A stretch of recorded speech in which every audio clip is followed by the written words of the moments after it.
Линия на времето. Така изглежда времевата линия, която показва времето от праисторията до съвременността в учебника за 6-ти клас на дъщеря ми. Отделните времеви отрязъци на нея изглеждат сравнително еднакви, но всъщност между продължителността на някой от тях има чувствителна разлика. Затова ще направим наша линия на времето, за да видим истинските съотношения.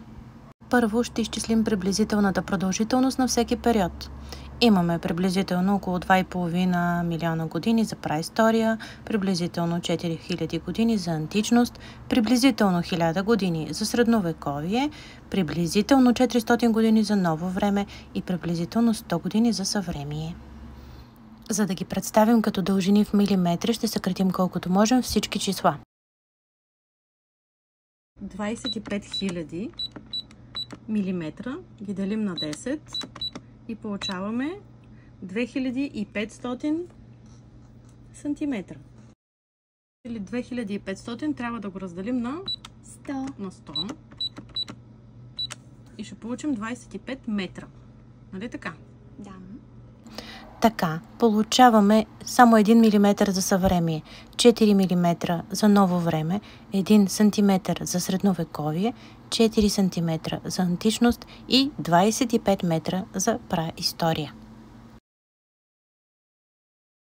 Имаме ролка с 22 метра панделка. Към нея ще добавим още 3 метра и 5,5 см, за да получим нужната дължина.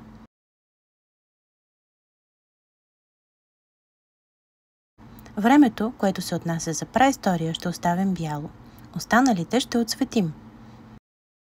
Античността е лилава. Средновековието ще бъде синьо. Новото време ще бъде червено. Добре. Или оранжево. Да. Оранжево. И съвременността остана да бъде жълта.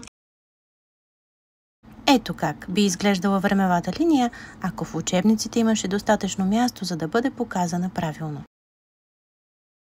Поздрави от нашето домашно училище!